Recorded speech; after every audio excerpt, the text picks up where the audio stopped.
今天给各位云业主汇报一下工作哈。最近下了几天雨，一直没有开工。然后模板的话，这上面已经扎好了，只有那边上还有一个角落没有扎，应该明天就会一起扎。明天要准备开工了，今天下午要提前把钢筋送过来，因为明天早上一来可能就会扎这个梁的钢筋，所以我今天下午提前把梁里面的这些垃圾，还有板上面的这些垃圾啊，还有木灰，全部都给扫掉了。接下来的话就是用这个水枪把它冲得干干净净的。其实冲这个的话是又解压又好玩，就是今天的天气稍微热了一点，尤其是这个梁里面更加要把它冲干净。这个水枪的话是洗车的水枪哈，压力很大。钢筋已经全部都拉过来了，然后木工师傅和钢筋师傅也都来干活了。下面的话正在绑柱子的钢筋和焊接。我们家用的这个钢筋全部都是这个成渝繁泰的，也就是我们内江本地喊的微钢。这个柱子的钢筋是18的螺纹钢，然后总共的话是8根，4长4短。然后排水的话，我们走的是一层排水，就是从下面一层把水排出去。现在已经把止水阀定好了。如果直接走同层，这个梁里面穿不过去，因为那个梁里面钢筋实在是太多了。如果穿过去的话，就必须得把钢筋给折弯或者是折断才行。现在还有一个问题就是我们这个院坝哈，到底要不要一起浇出来？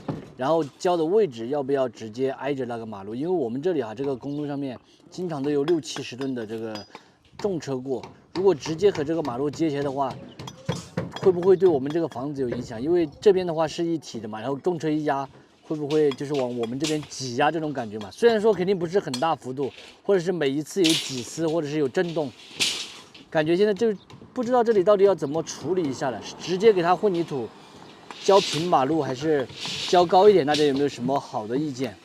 因为这门前这里嘛，它就是一个院坝，很多朋友都说我们前面这个院坝离马路太近了。其实我们的房子是在那个柱子那里，到马路的话有4.5米的距离，这已经是尽了最大的努力了。以前我们的老房子哈，到马路的话就只有2米的距离，就在那个红砖那里。现在有4米多的距离了，还是比以前要好多了。我们家的这个钢筋全部是这样子焊接的。其实这个进度干起来的话还是很快的，今天17个人干活，应该2到3天就可以浇出混凝土了，就是等的时间比较长。这个已经焊好了，我来把表皮的这些焊渣给它敲掉。今天的天气有点热哈，给师傅们拿了一箱这个矿泉水过来。今天的天气还不算很热哈，比较温和。以前的话觉得这些东西还挺简单的，现在看起来的话还很复杂。这个梁里面是一共有16根钢筋，14根18的底筋和面筋，然后中间还有2根12根的腰筋。这个地方砌了一面砖墙起来做楼梯，本来我们的那个楼梯是做的一个悬挑的，然后悬挑的话下面会有比较大一个梁，所以现在重新改了一下。这里本来就有墙的嘛，就先给它砌起来，把筋植入到墙里面，然后下面的梁就不会那么大，凸在外面不好看。这个扎好钢筋铺好模板，就感觉出现一层的样子了。下面这一层是架空层，过2天浇好之后，一层就搞定了。以后这些土石方全部转走之后，这里外面有一条小路，就可以直接开进去停车，非常的方便。早上的时候，电工师傅问我来了几个做钢筋的师傅，我说来了7、8个，他说那可能1天都要扎完，看来还得2天才能够扎完。所以电工师傅今天没有来，他明天再过来预埋那些线管。师傅们下班了，下班了。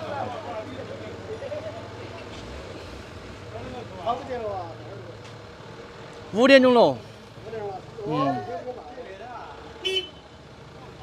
下班了，下班了。